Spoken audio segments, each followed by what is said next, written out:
You're listening to The Martin Houston Show on Tide 100.9 in Tuscaloosa. Attention real estate investors. Are you looking to diversify your investments in a growing industry and collect frequent income? You should check out Image Studios Salon Suites. We offer an investment opportunity where real estate comes together with beauty and wellness. We rent turnkey studios to beauty professionals and are on track to have over 100 locations open this year across the country. Image Studios is a unique investment opportunity, and we're building an incredible team of high-caliber entrepreneurs from coast to coast. We're the leader in the industry and poised for tremendous growth. Interested in owning your own Image Studios franchise? Contact us today. Visit imagestudiosfranchise.com to find out more. That's imagestudiosfranchise.com. Streaming on the Tide 100.9 app. From the Fox Sports Studios in Los Angeles, here's Eddie Garcia. Checking Sunday's action from Week 4 in the NFL. The Chiefs improved to 4-0 with a 17-10 win over the Chargers in L.A. Vikings are a surprising 4-0. They hold off the Packers and quarterback Jordan Love for a 31-29 win in Green Bay. Sunday night, it was the Ravens running over the Bills 35-10. That's the first loss of the season for Buffalo. Pittsburgh suffers its first loss. Steelers losing in Indianapolis to the Colts 27-24. Falcons on a last-second field goal edged the Saints 26-24. Commanders all over the Cardinals in Arizona 42-14. Buccaneers down the Eagles 33-16. 49ers take care of the Patriots 30-13. Broncos hold off the Jets for a 10-9 win. New York did miss a field goal in the final seconds that would have won it. Raiders over the Browns 20-16. Bears beat the Rams 24-18. Texans beat the Jaguars 24-20. Jacksonville 0-4. Bengals get their first win beating the Panthers 34-24. Alabama 1st and 10 on the 12. Again, Houston. He's got a hole. He's over. Alabama touchdown. I'm just wondering if your listeners know how good a football player you were. I can still see you playing that fullback, knocking those players out of the way. And I believe I could have run behind you. Martin, I can remember when we came to summer and you were playing fullback up there, and I saw you in the weight room and watched you work out in the weight room. If you were strong enough to pick up the whole weight room. I wanted to pick it, and I running back coach didn't take the biggest mistake we ever made. The Martin Houston Show with national championship winning fullback Martin Houston, giving you 1 hour of intense, hard-hitting analysis from an insider's perspective. It's time for the Martin Houston Show on your home for Alabama sports, Tide 100.9, and streaming on the Tide 100.9 app.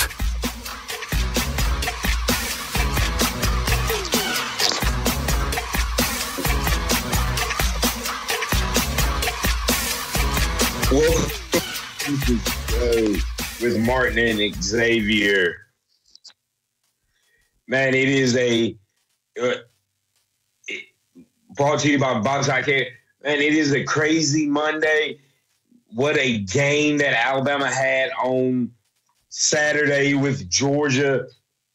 It is, of course, the topics of the good, the bad, the ugly, as well as we'll have Kennedy Smith the third joining us in the second half. Plays of the game. This is a Monday that we know will be crazy because everybody's got something to say because of what a amazing game it was. I'm lost for words to get started on this Monday, but kick it over to you.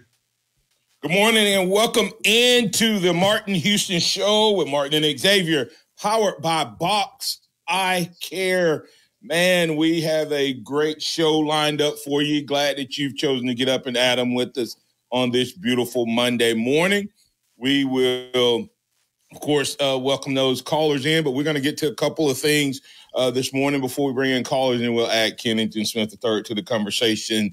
And, hey, listen, go ahead and get your mind prepped and ready for the conversation around the good, the bad, the ugly. Also, not just the good, the bad, the ugly. How about plays of the game? Several candidates there. What about lessons learned? I mean, well, there's some lessons learned from the players and the coaching staff, and how good is this Bama team?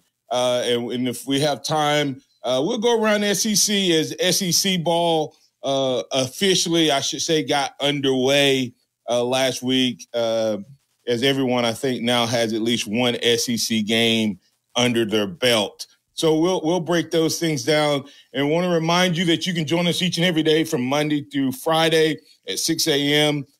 Because of the great folks over at Box Eye Care, boxeyecare.com, 205-342-0660. Remember that this is the day that the Lord has made, so let's rejoice and be glad in it. Take some time today to notice someone, love someone, serve someone, be the difference you want to see in the world today. Let's take it away, X. Man, Saturday was a great day. It was an exciting atmosphere for all. Of course, College Game Day was here. But getting into the game, I don't know if I've seen a game in person that exciting, that packed field from the start to the start from Alabama, the comeback by Georgia, to the end of the game, where two freshmen made plays that might cement them in Alabama history. Saw one person say the catch and run for the touchdown by Ryan Williams will be a part of the hype video for years to come. But Alabama came out hot, came out on fire, and things kind of cooled off in that second half. But what a performance from Ryan Williams and Jalen Milroe to be able, to carry this Alabama team to a victory. Your thoughts on what took place? Yeah, without a doubt, I think it was definitely one of the more exciting games that Alabama has played in a while. But did we make it more exciting than we had to? This coaching staff came into this game. These players came into this game hyped and ready to play. And so it kind of gets to my questions about lessons learned and how good is Bama. Everybody's hyping Georgia. I'm not sure Alabama isn't 2 to 3 touchdowns better than that Georgia team. There was no fluke in the first half. And Carson Beck's getting a lot of love today. But let me tell you what happened in the second half. Georgia was desperate. Alabama let up. Alabama called the dogs off, literally the dogs off the dogs. And when they did that, Georgia was desperate. They went for it on fourth down every single time, and they just started chunking it deep. Now, maybe you can play football like that all the time, and if it does it when you're down by 30, maybe you take that philosophy into a game anyway. But my point to this is I think we made that game more interesting than it should have been. We made it an instant classic, and there will be a lot of money. And everybody's saying the catch and run. Timothy Robertson saying the catch and run, I can see the Daniel Moore. Well, Timothy, in today's game, will it be Daniel Moore? Or will Ryan Williams commission his own print by his own painter, his own artist, and only sign it? So that's the other part that people don't know. Daniel Moore now has to come up off of it, and these players get in. And I'm not saying Daniel Moore won't. My point is we did it. Here's one of my things, X. We could have nailed them shut in the first half. When we got up and we had 30, we got cute. Yep. And we left points on the board. Jalen Milroe, when we did the double, I don't even know what we call that. And I'm not being negative because this coaching staff flat out coached Georgia, and out prepared them and all of that. But I think they learned a lesson that this is the SEC and the talent will come back and get you unless you put them away. And then Alabama definitely took their foot off. Let me say this and I'll give it to you. And then you run Jalen Milroe after that when we're down there and we throw that bump pass or whatever, and you either take the 3 or Jalen scores a touchdown. Yeah, Alabama definitely took their foot off the gas late in the first half into the second half. And as you said, you cannot do that against a Georgia team that is a desperate Georgia team at that point. And when they go, 5 for 5, 6 for 6 in the second half on fourth downs, a couple of those due to penalties on our behalf that kept drives alive. I mean, Carson Beck did an amazing job in the second half. Georgia did an amazing job with some of the schemes that they changed up in the second half. And Alabama's complacency and taking the foot off the gas almost cost us. Now, let me ask you this. Did they do a great job, or they could not block us? So, yeah, the passes look great, but was it because we didn't do what we did in the first half? I don't know how much different Georgia did in the second half versus what we didn't do in the second half. I don't know that. I mean, that's the question. Yeah, that's the question that, we kind of got to look at and answer. But it's probably a combination of both. It's probably a combination of both. Because when Alabama got after back in the second half, you got the fumble from Quay Russaw. And then when Alabama threw the ball down the field in the second half, good things happened. I think Jalen stretched the field twice in the second half. And, of course, that was the absolutely circus catch from Ryan Williams that set up the field goal. And then the game winner down the sideline. Alabama got extremely conservative, and Alabama was just trying to run the clock out. And I can tell you, taking my wife to the game, she was sitting up there asking me, she's like, "Are you getting nervous? Are you getting nervous?" And in my head, I was going, "No, I'm not." They're having to go for it on fourth down every time they're having to drive the ball. They're going to have to run they're not going to have time. And then we were letting too much time left on the clock before we snapped the ball. We were snapping the ball with 20 seconds on the play clock. Turn it out. So that's kind of my thoughts on it. But we'll get to Chuck Hunt on the Empowerment Strategy Solutions Hotline before we get to this break. How you doing this morning, Chuck? Yes, good morning to you all, and, calling in for. It's been an exciting football weekend. My folks, alma mater Grambling was fortunate. They lost in 5 overtimes to Prairie A&M in Dallas, 36-34. And while I was tuning in that game, I was watching the Alabama-Georgia game. And looking at that situation, this is it's a lesson for the players and the coaches. You don't a team like Georgia, you don't let up on them, and having that. And I look at it, and for those young men, many teams would have wilted in situations like that, but they kept their composure and pulled out a victory. And I was looking at Coach Saban sitting up in the suite. He had his reading glasses on, analyzing. He had his pen and paper. He was working he's there on a job with ESPN. But I was wondering, so what is Coach Saban thinking right now in the suite, or others there? They up there having a good time, but he was in the zone watching that game. But if for Coach DeBoer, he found out what the SEC is all about. Yes, he did. Thanks, Chuck. Yeah, Coach DeBoer, thank you. Coach DeBoer and his coaching staff did an unbelievable job, but you have to ask yourself, did they learn a lesson, and that the SEC is built different?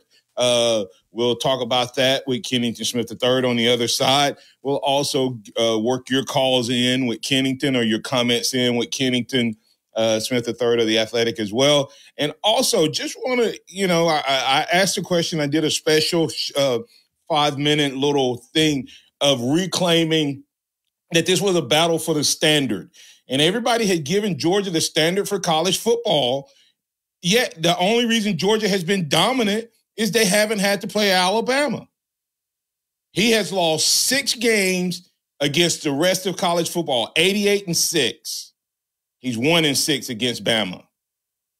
Is Bama still the standard, even though Bama hadn't won a national title? Would Kirby have any if Bama was regularly on his schedule? And, of course, we can throw in that little asterisk from a Bama fan side.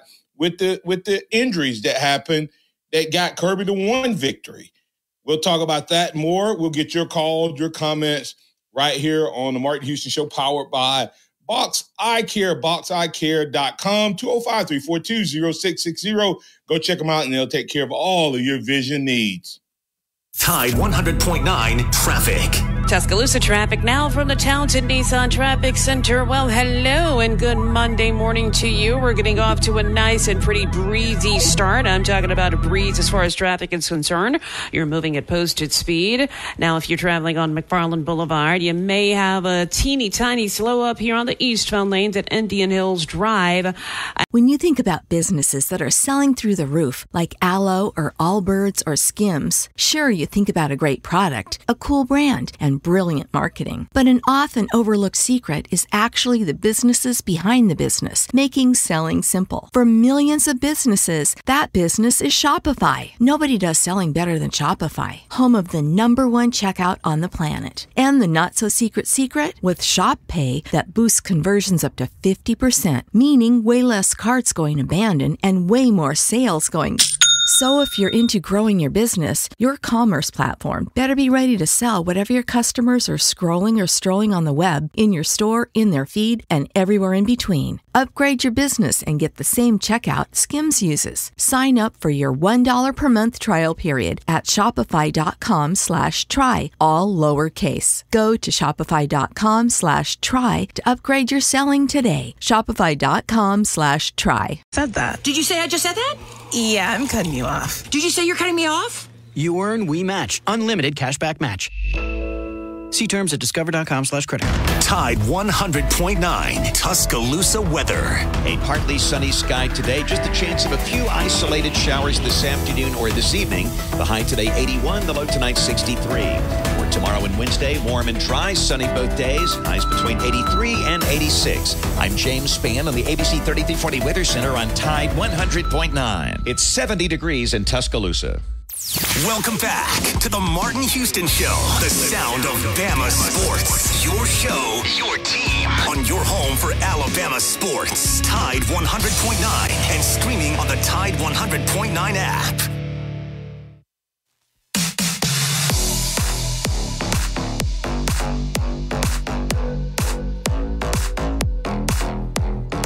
From the pocket, surveys and finds across the middle. Williams makes a man miss. He heard off and You know, a lot of people talk about those the two deep ball catches.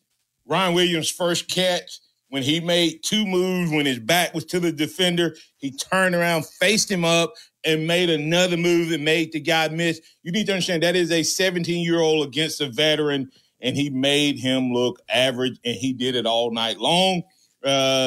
This young man has played himself into a lot of conversations around Alabama, and we'll keep that going. We want to thank the good folks over at North River Timber Company for helping us be able to come to you each and every day. North River Timber Company, NorthRiverTimberCO@gmail.com. You can email them there, or you can call Courtney White at 205-242-5127, 205-242-5127 if you're in the business or in the need for timber harvesting, appraisals, and land management in West Alabama and East Mississippi. That's North River Timber Company, CO. Hey, guys, we're going to get Kenneth Smith into the conversation. We're going to let him give a quick thought. Then we're going to get to the calls and callers on today because the phone lines are jam-packed. We're going to get you in, say what you got to say, and get you out. Not going to have as much time as we normally would to spend with you because the phone lines are jam-packed, but we appreciate you being a part of it. X, let's take it away. All right, we've got Kennedy Smith III of The Athletic joining us this morning. How you doing this morning, Kennedy? I'm good. How are y'all? Doing good, doing good. So, Kennington, man, what a game Saturday. What's some of your just like thoughts from it, from the jump of the game? Yeah, I think the first thing that stands out is that the first-time coaching staff in a moment like this was much more prepared than the veteran coaching staff on the other side.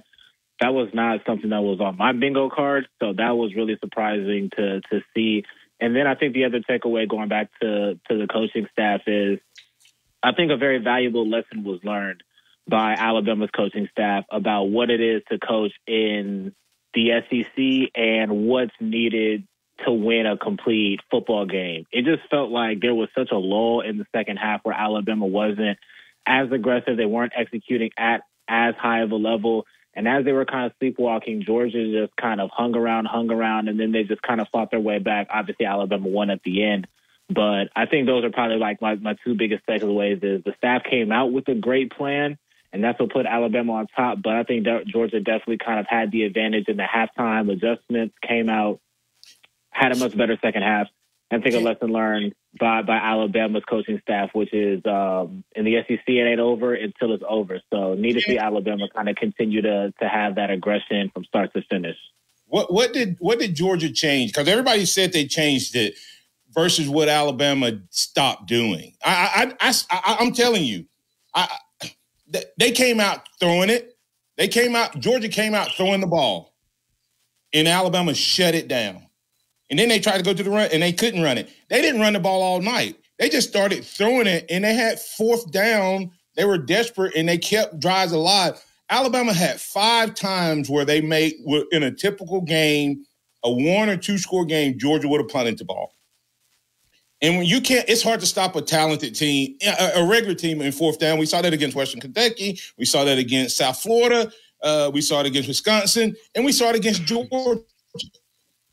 And so I guess I keep hearing these great adjustments. Tell me what Georgia did differently in the second half versus what Alabama stopped doing. Yeah, I think in the second half you definitely saw a much more commitment by Georgia to stop the perimeter run. It just kind of felt like they were and so... we kept running it. You said what? I'm saying they were committed to start running it, but the middle was open and we didn't take advantage of it. I would say that also. I don't know why they didn't really commit to try to running the ball downhill. I think Georgia added a little bit more speed in the second half at linebacker. It felt like they were kind of more of like a 3-3-5, and they were just like, okay, we're going to try to shut down the outside run. Then they didn't really commit to running downhill, which I think was just really the adjustment by Georgia. It was a small one, but it was an adjustment. When you saw Milroe and going towards the outside, Georgia was on top of it in the second half. You saw a lot of those runs kind of getting snuffed out for a few yards, kind of going out of it. And I think offensively, Georgia really didn't change anything. I think it was just a matter of them actually connecting on some of those deep shots that they missed in the first half. It really wasn't anything offensively that I think they did anything differently. They just continued to try to test Alabama downfield, and then some of them just broke. I mean, Carson Beck threw it 49 times. Some of them are going to hit. So I really can't say too much about Georgia offensively, but I think defensively that minor adjustment helped. And Alabama also helped them out a lot by not bleeding out the clock.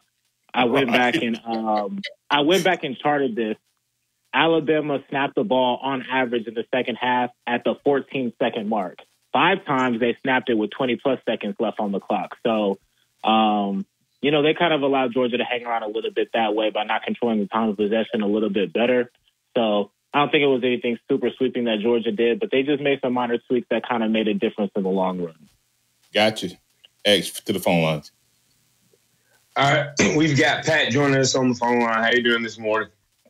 Good morning. Good morning. X, are you ready to concede that maybe I wasn't as crazy as Dawson? Bless his heart, he's gone, he's passed away. But when I told you he was going to have 1,359 yards, you said I was stupid. You thought I was stupid. But I didn't call you stupid. I said that was crazy, Pat. Are you ready to concede? Concede what? Hey, man, was he not special or what? Ryan Williams is a grown man. Hey, I said 180 yards. Man, 100%. I said 180 yards last week, and y'all thought I was crazy. You did not say 180 on our show. He didn't get 180. I think it was a bad slaughter. You didn't say on our show. You said 180. Huh? Do what? Yeah, I said 180 yards. That's what I told Corey. 180 yards. Corey said I was crazy. The Miller's Edge said I was nuts. Oh boy, wait till I get to talk to Corey at 12 o'clock. All right. Hey, man. Hey, all I know is, one question. I got a really bad for y'all. Ugly. That at the end of the first half, that stupid offensive lineman that cost us a 15-yard penalty.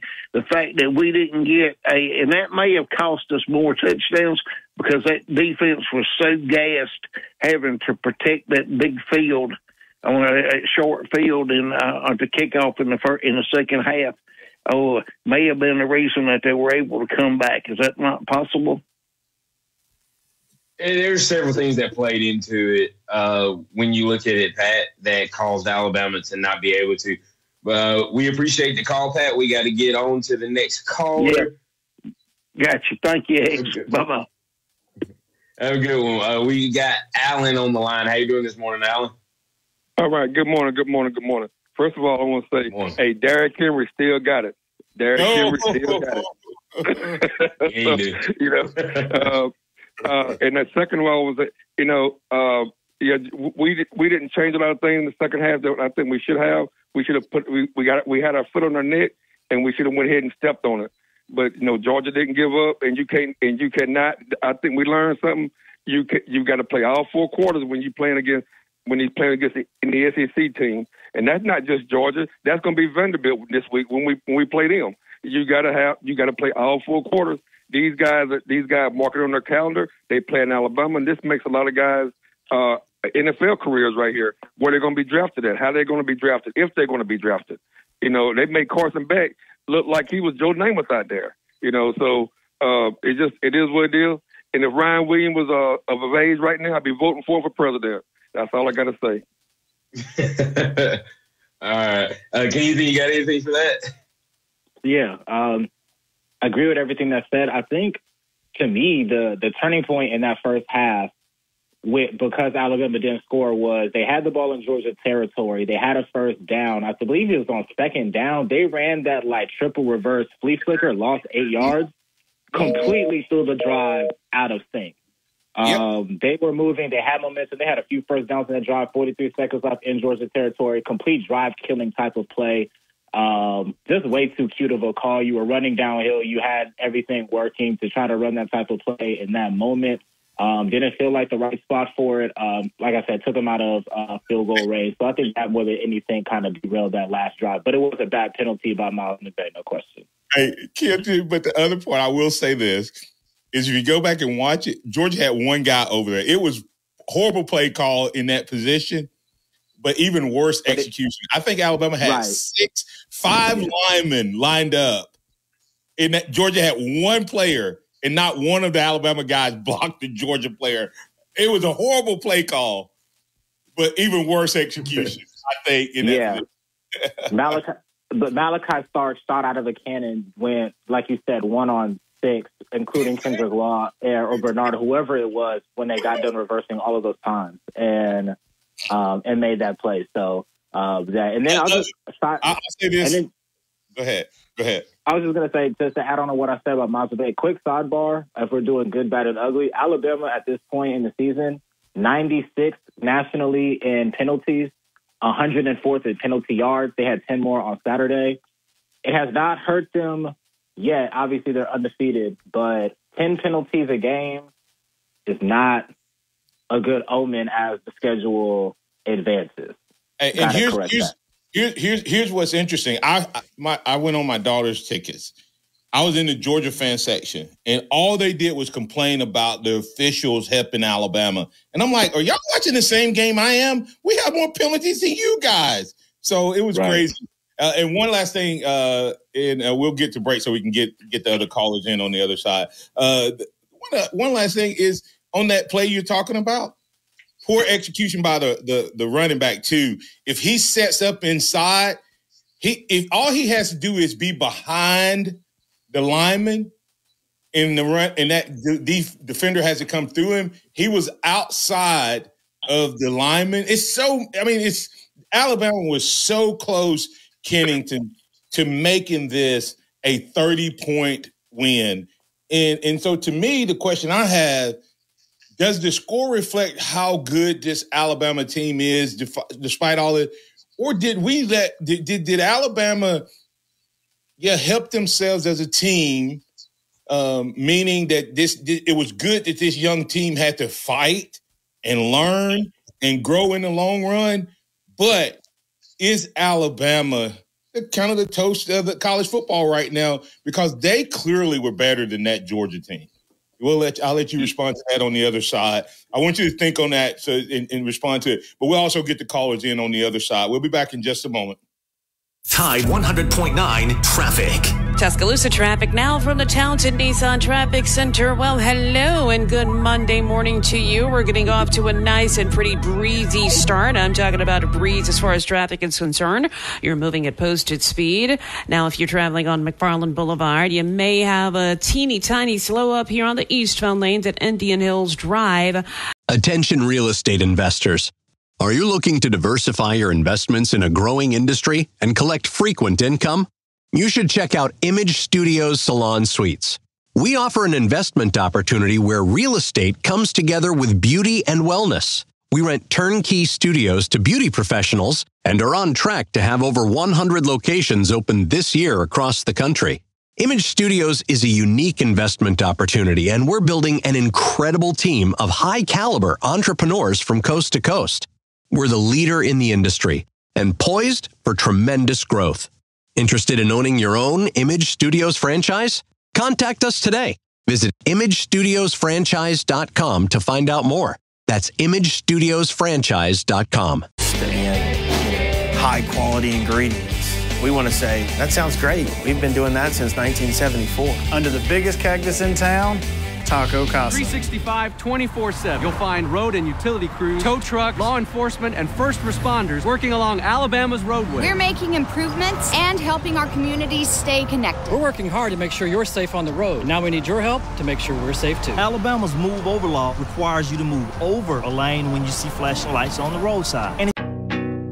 Shop Macy's VIP sale going on now. Use your coupon or Macy's card and take an extra 30% off the latest fall trends from designers that rarely go on sale. And save 15% off skincare, makeup, fragrances, and more. Plus, shop fall specials for even more great deals on top brands at Macy's. Savings off regular and already reduced prices. Exclusions apply.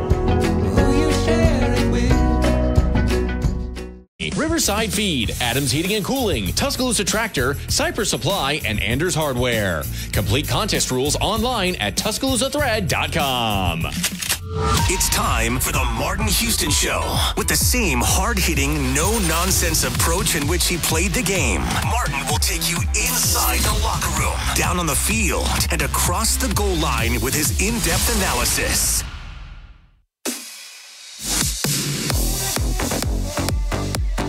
Welcome back into the Martin Houston Show. I want to encourage you to say the date, 12/3/24, December 3rd, 2024, for the Live to Lead Abundance Mindset Conference coming to Tuscaloosa, featuring John Maxwell, John Gordon, Malcolm Gladwell, Michael Jr., and Shante Lowe, amongst others, that will be bringing you a one-of-a-kind top-notch leadership conference, empowering the abundance mindset. Save the date. I'll be providing you more details.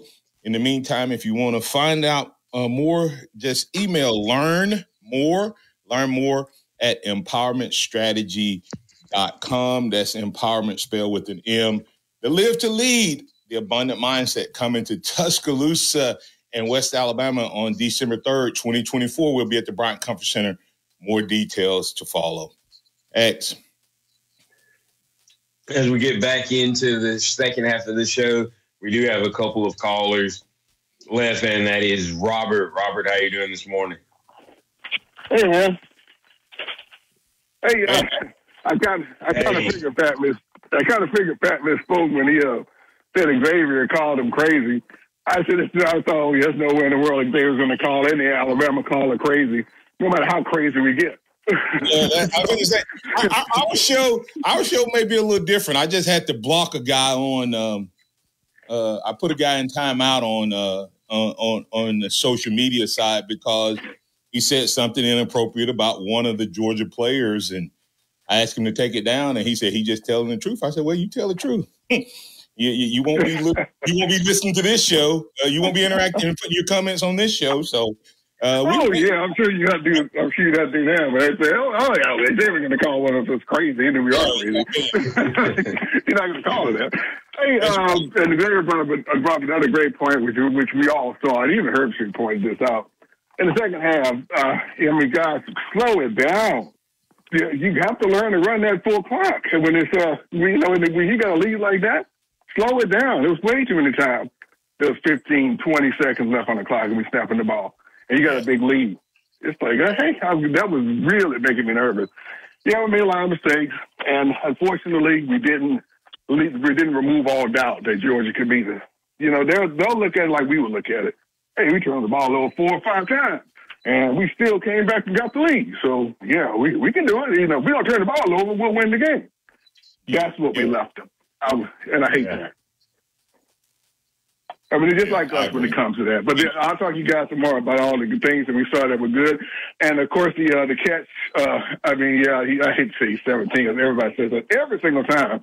And but Jalen DeBoer, it was Jalen Milroe was outstanding. His 2 best passes, of course, was the wheel route, thing of beauty, and the last touchdown. He threw it in the spot where it was almost a back shoulder pass deep down the field where only his receiver can get it. Gets got to make a chance. So it was definitely an outstanding game. Let me tell you, and Ken, I want you to respond to what he just said, but I have to say this. I still had Bama fans dogging Jalen Milroe for his second half. And they said the only thing he did in the second half was throw 2 bad passes that a 17-year-old bailed him out. And I said, go back and watch the film. Ryan Williams made an unbelievable catch on the first one, Kennington, but that hit him in stride. If he catches it clean, he scores a touchdown. He made an unbelievable play. But it didn't have to be. And that touchdown, to Robert's point, Kennington, he put it on a back shoulder. That if he throws it in front of him, it's a pick. Because nobody sees the other guy, number 4, that was coming over. If that ball goes over his head, number 4 gets there. Okay? Yeah. 100%. I mean, I have no idea what you could say about Jalen Milroe in the game. Do people understand that he threw the ball 33 times, completed 82% of his throws? And we're not talking about, but these were not like orbit screens behind the line of scrimmage. Like, he was throwing the ball down the field.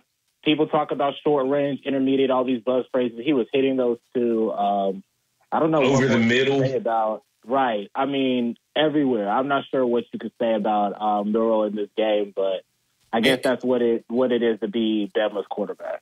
Yeah, I guess so. And the other part, I'll say this quickly, actually, talks back to you, is in one of his incompletions that led to his only interception of the year should have been a catch. I mean,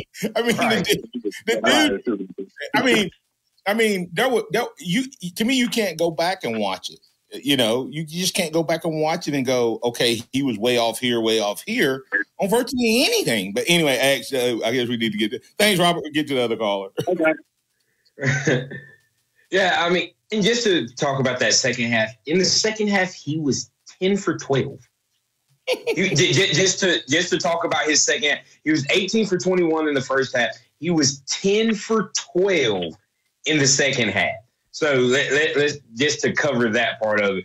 But we got George from Macon on the phone line. How you doing this morning, George? I'm good. Listen, I had what I wanted to talk, but when Mark, when you said that somebody on social media was dogging Jalen, man, you made me lose my thought because he is the most electric player in college football. He is total clutch against Auburn, clutch. Last 35 seconds of that game, clutch. And I just can't believe anybody would be dogging him. But getting back on my train of thought, there was no doubt in my mind when I was watching the game that Georgia would make a comeback because they got that championship DNA.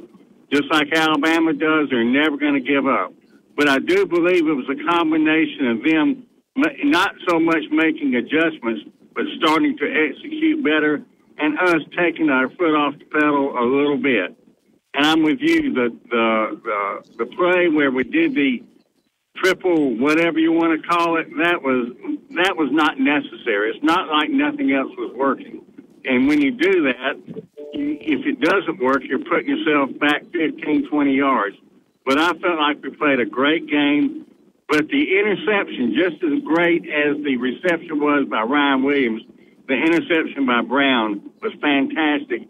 And when he made that interception, I wondered if we were playing defense like we did with Saban, if he'd be playing the ball instead of the person and not make that interception. That's kind of what I have to say. Enjoyed the show. Ooh, so Kennington, you may not know this whole Saban thing, but Kennington responded. Oh, that was George threw a gauntlet down right there at the end of that comment.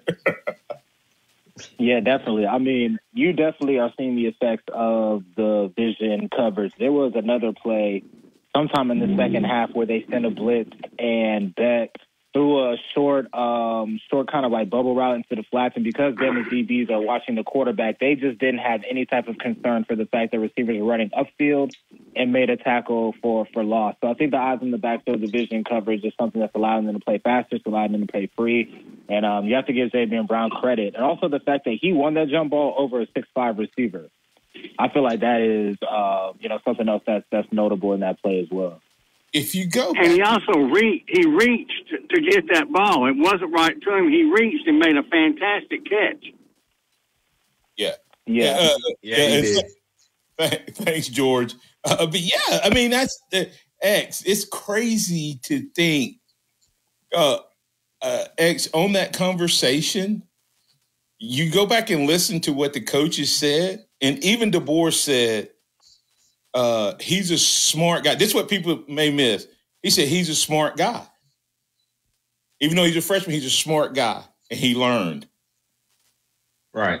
That's the thing. It was trial by fire for Xavier Brown in this game. When he was getting picked on, but he kept staying in it. And, we talk about what Jalen did. We talk about Ryan's game. The two positions or two players that had a really good game, and that was C.J. Dupree and what he was doing catching the ball for it. And then you look at Devontae Smith on defense. How many times did they run that slot fade, and Devontae was right there to knock it down, make a play constantly throughout the course of the game that could have been big plays for Georgia. I want to take it back to what I was saying about what's his name, though, before we go that direction.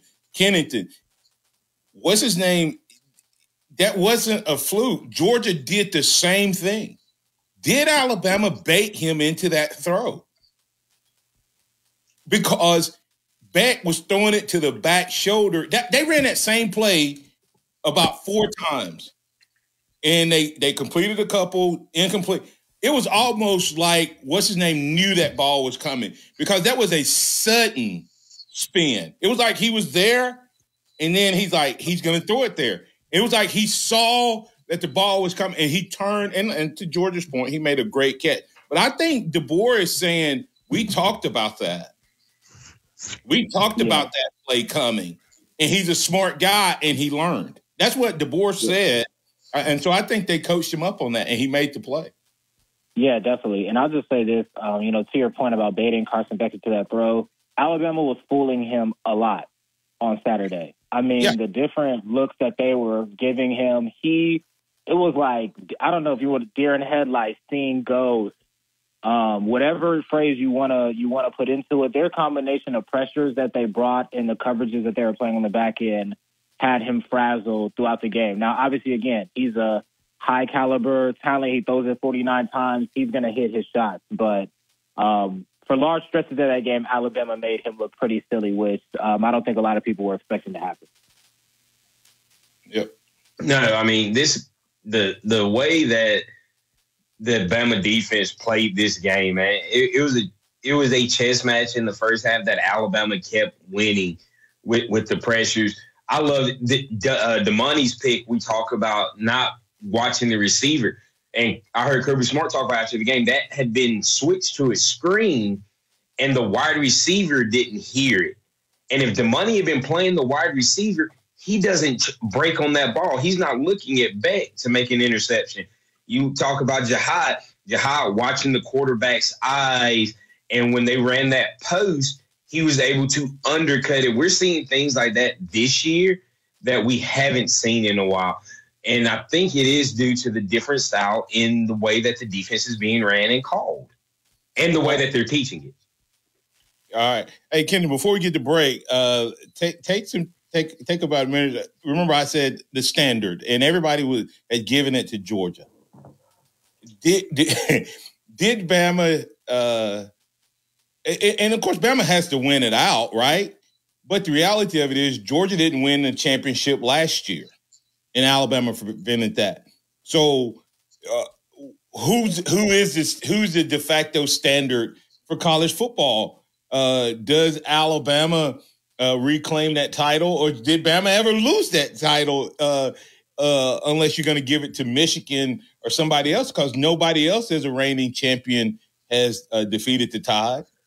Yeah, I don't think it was ever lost. I think it was in question, certainly, last year. At the beginning of last year, with Georgia staring down the three-peats, I feel like it was a legitimate question at that point. Then the teams played. Alabama won, and yeah, it was a 3-point game. But if you actually watched the game, it was much more decisive than just what is said on the scoreboard. And the only reason why this is even a conversation again is only because Nick Saban retired. That is the only reason why this is in question.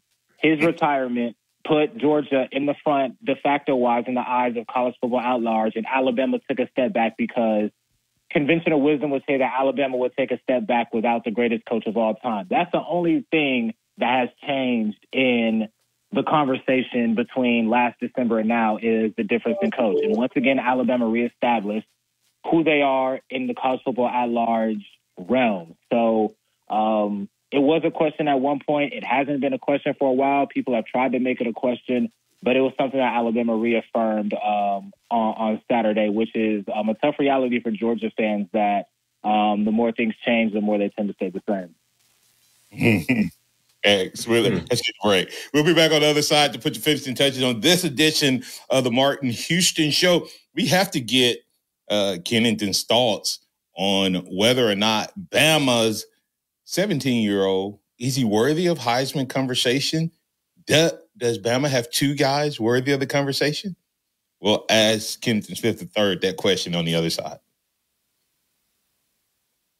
On the next Inside the Locker Room with Coach Wimp Sanderson and Barry Sanderson. Tune in Monday. We'll look back at the Alabama-Georgia game. We'll find out, does Georgia have 43 in a row there? Did Alabama break the streak? We'll talk to Max Howell at 7:30. Also in the second hour, we'll talk with Doug Bell. We'll go with the President Cup with Doug. We'll also take your phone calls throughout the show. Inside the Locker Room, weekdays 7 to 9 a.m. on Tide 100.9 and Tide100.9.com. Tide 100.9 Traffic. Tuscaloosa traffic now from the Townsend Nissan Traffic Center. Moving with a purpose on the Tuscaloosa Freeway. Side streets are also not bad at all. Taking a look here at our focal point of town. Most of the time it's busy on Lurleen Wallace and McFarland Boulevard, but right now you are all good to go. We've got some construction zones to watch out for. 2059. Most tax pros leave a message. It's Jane. I'm moving on to a TurboTax expert who beat your price. Adam Devine, tell him how I feel. Hey, tax pro, she's been thinking twice. Best believe TurboTax will beat your price. This is a tax break. Switch to a TurboTax Live expert and we'll beat what you paid your pro last tax season. Make the switch at TurboTax.com/beatyourprice. TurboTax full service only. Sign up by 12/20/2024 and file by 4/1/2025. Full details at TurboTax.com/beatyourprice. Or Town Square Media Tuscaloosa radio websites. Fill out the Advertise Here form. Put the power of Town Square Media to work for your business. The sound of Bama sports. Your show, your team. The Martin Houston Show on your home for Alabama sports. Tide 100.9 and streaming on the Tide 100.9 app. Miller at the start of this game. He's got to have it right now. And they take a downfield shot. And the catch is made. It's Ryan Williams, still spinning free. Touchdown, Alabama. They answer in one play. 75 yards for the 17-year-old. Are you kidding us? All right, the 17-year-old. Do we have a Heisman Trophy candidate in that scenario? Potentially so. Potentially so. Here's, you asked that question, so I went during the break and I looked at the receiving yards across college football. Ryan Williams is 16th right now in the country in receiving yards. He's the only player in the top 20 that has less than 20 catches on the year, though. So if he had, let's say, 25 catches, the 15th receiver ahead of him, Kyle Williams, has 25 catches. If Ryan Williams had 25 catches at his current pace, he'd have the second most receiving yards in the country right now. So his yards per catch is ridiculous. That's 28.9 yards per catch, which is just unfathomable, honestly, for anybody in college football, much less somebody his age.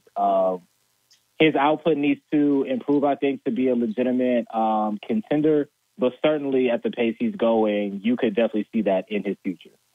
I'll say this quickly. He is the best he's the best receiver in college football, and here's the reason why. His touchdowns and his catches and his plays aren't just because he's catching passes. And it's not just because of the yard after the run. It's what he does with the ball. He knows where to put his hands. He knows where to put the ball. He has unbelievable body control. And, you go back and look at that run. He makes a great catch. He makes those two guys miss. Then he stiff arms the last guy. He's done that 3 times this year where it's not just catching the ball. Actually, we need to get to a couple callers quickly. Yeah. We have we have JD from Millbrook on the hotline. How you doing this morning, JD? Hey, good morning. Good morning. So, real quick, just to touch back on your on who has the standard of college football. Look, it's the same scenario as if a player gets injured, it's the next man up. As far as I'm concerned, Saban is the GOAT. We all knew he had to step down, but it's the next man up, and the standard has not changed. Heavy lies the burden of he who wears the crown, and it's right there in Tuscaloosa. Next up, Ryan Williams, absolute beast. A lot of the stuff he does is not stuff that can be coached. You called it incredible body control, what he does after the catch. But, something that really impressed me this game against Georgia that we have not seen up to this point was Alabama able to string a series of offensive plays together that weren't instant touchdowns. All year long, it's been a, instant touchdown, 40, 50, 60-yard bomb, 60-yard run, 70-yard run. It's been those big-time touchdowns, but we saw them string series of plays together for touchdowns. But up against Vandy, I think Ryan Williams is gonna creep up on that yardage. Agreed. Thanks. Thanks, JD. Appreciate you, JD. Hey, thank you, guys. We have Digger joining us. Digger, got to make this one quick. De facto standard? Really? De facto? 100%. Well, I'm just saying. What do you have to say? Say it. What I'm saying is you pretty much saw what we saw on Saturday. It was a continuing pattern from Georgia. Slow start, try to catch it at the end. And, boy, let me tell you, that would have been a disaster if y'all didn't pull this thing out. Okay? You can run your mouth. You got to admit it. You blew your wad in the first half, and you let them back in this game. Okay, congratulations. I'm excited that you beat Georgia because now we get our chance at them. Okay, but real quick, let me say this. Ryan Williams, very nice game, and I'm telling you, he's not the best receiver. Wingo from Texas is. Yeah, 31 sure. yards to catch. Okay. Beat that. 31 yards to catch. Hey, Digger, you guys catches? You guys struggled against Mississippi State, so are you saying y'all the standard? Of course. It was Mississippi State, and guess what? But guess what? You'll Digger, get your all the shot at standard? that next week with Vanderbilt. Trust me. Are you the standard? Is that what you're saying? I'm not saying we're the standard. We have yet to achieve that standard. So don't go thinking you are. Huh? Don't go thinking you Who are. is That's then? what I'm Who saying. is? That's what I'm asking. You're not. Question. Because we Who kicked is? y'all, and if you want to stay standard, you better include Texas because we kicked y'all's ass last year, and you've yet to do it yet. Okay, And so remember that. You guys remember.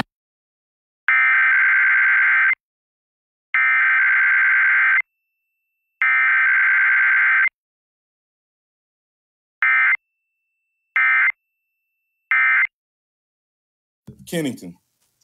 Yeah. I honestly thought it was a Georgia fan at first. I did not know we were going. I didn't know we were going to Texas, who has won nothing for a million years. It feels like. I don't even know what was the last trophy of significance that Texas won.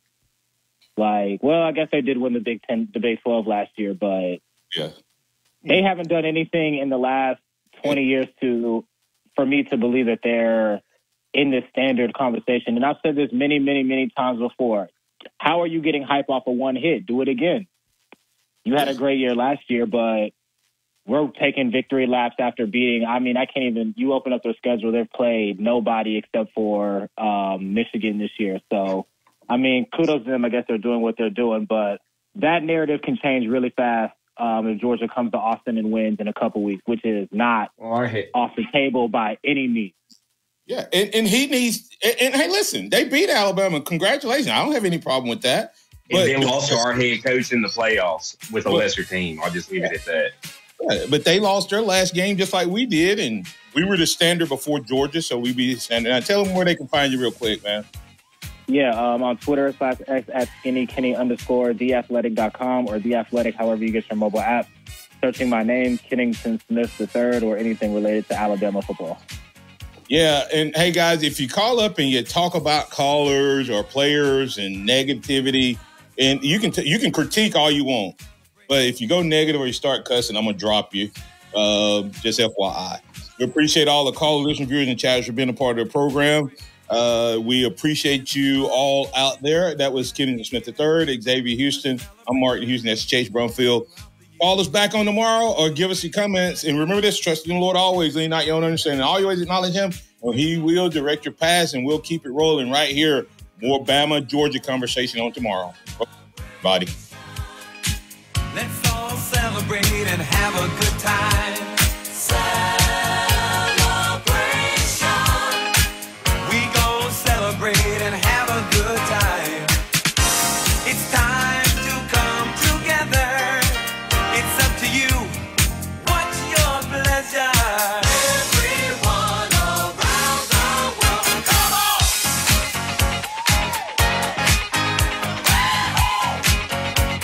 It's a celebration.